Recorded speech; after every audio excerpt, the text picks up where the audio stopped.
bulong po namin sa later dinaan.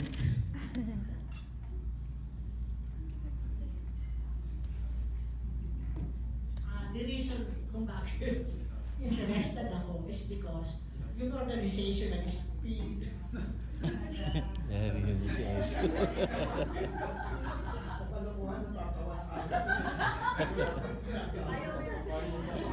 Led by ISRM, di Manila Standard.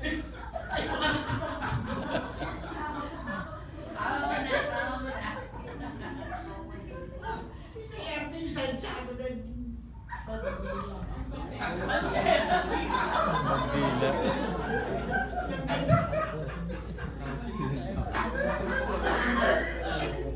Kaya pwede mag-guest doon sila. Oh yeah, so it's going to be produced by Tito Aisa Red, head of Speed. So we look forward to that in negotiation po after the press con.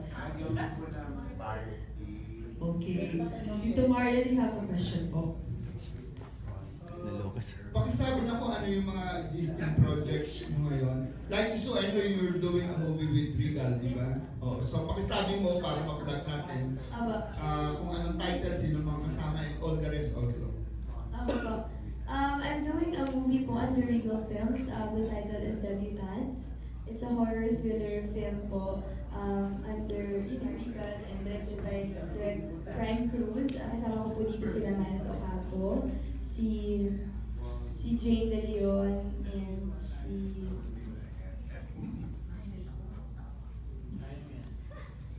nasa shooting na ako kagabi. Sobrang satot ako, kaya hindi ako makasagot na maayos. Si Michelle Tito po, at saka si... Sabihin ko sa kanila, nalimutan mo kagad sila. Opo, maiintindihan po nila. Feeling ko nakalimutan din nila ako today. Alas-stress na po kami na pa. Sino leading men yun? Wala po kami leading men. And something new naman po for Filipinos na kami lang.